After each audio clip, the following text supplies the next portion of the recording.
Hello. Today, on day 3 of our journey, we visit the High Priestess, card number 2. This is each of the cards that we meet in the first week, really, the first 6 cards that we meet. The first one is just ourself, our own essential nature. And then the next 5 cards are all powerful archetypal figures. They are like, if you think of the fool heading off from the village, to go rescue the princess, or slay the monster, or whatever. These are the characters, these are the powerful allies that the fool that we meet on our journey. They are the ones that are going to help us slay the monster. And it's important to remember also that while we're calling this the fool's journey or the hero's journey, and it harkens back to fairy tales and all kinds of stories which we're very familiar with, all of which have a happy ending, that what we're talking about is the path of initiation. And initiations aren't really supposed to be easy. In our life, we go through many initiations. And each time, these characters that we're meeting on this journey, starting with ourself, the fool, and at the beginning of each initiation, we are empty. We are an idiot. We don't even know how we got there, where we have to go on this journey again.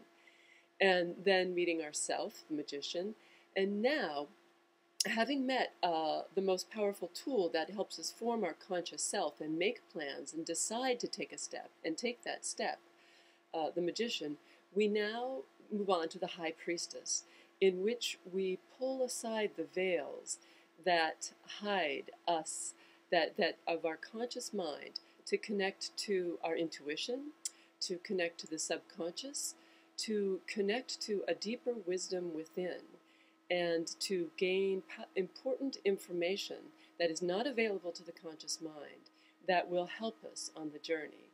Remember when in the fairy tales where the hero, who's usually a local idiot, meets an old woman and helps her, and she gives him something, or he helps some ants and they offer to help him. And most of the time, when the hero gets these gifts, he may think like, well, that's all very nice, but I don't see how that's going to help. It's important to remember that as you consult with the High Priestess, because sometimes the messages may make sense, and sometimes they may not.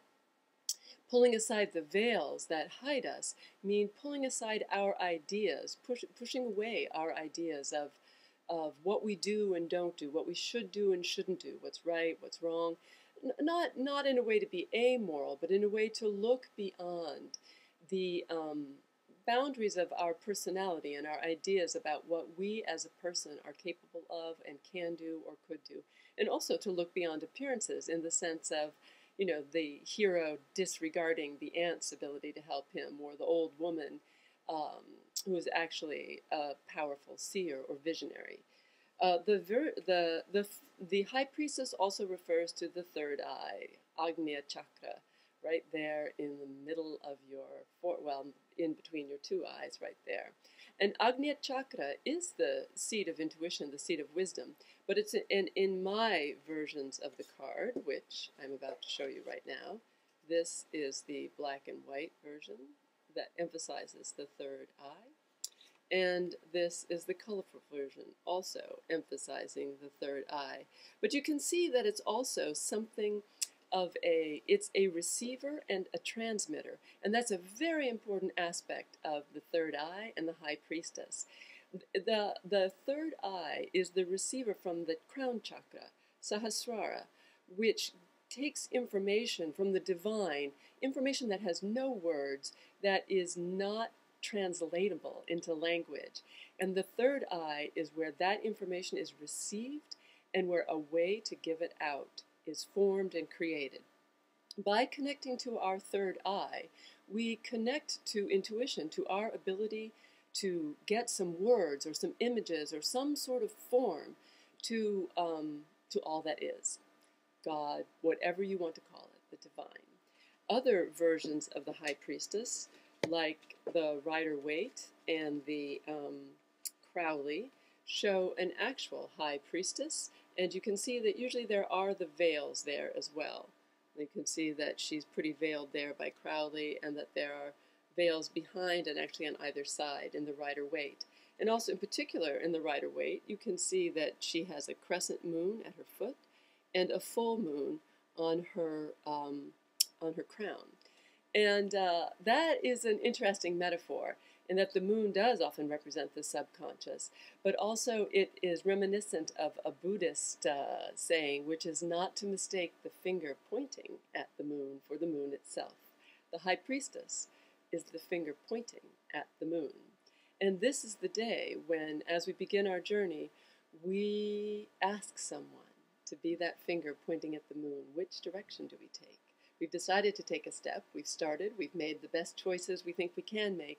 And now it's time to go a little deeper and get some information that we might or might not understand. It might come across as a warning. It might come across as an image that only makes moderate sense to us, but it's very important to pay attention and to thank the High Priestess and ask to return. Because, again, remember, the characters we meet on the first few days of our journey, these are our allies, our archetypal forces that will guide and help us, and that we will be able to call on in our journey of initiation. Actions that you can take today to access, it's most important to access your own intuition, whether that means meditation or some sort of quiet practice that you do to look within and allow images to arise that may help you on the path that you've chosen to take. That can be very good, a kind of self-hypnosis, breathing techniques. If you need some tool like the Tarot or the I Ching, in order to, which requires you to pull aside the veils of conscious thought, like that would say, well, why would throwing 3 coins tell you anything, or looking at a bunch of cards?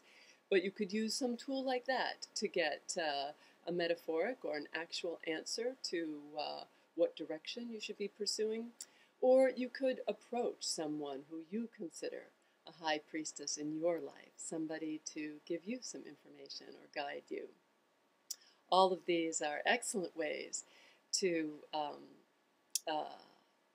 visit the High Priestess, this step on our journey. Tomorrow or in the next few days, depending upon how many days you take per card, it's good to give them the time they need. They're very powerful images and very powerful archetypal ideals to work with. But our next one is one that we all know is important, the Empress, the Mother. Have a wonderful time visiting the High Priestess, and I will see you soon.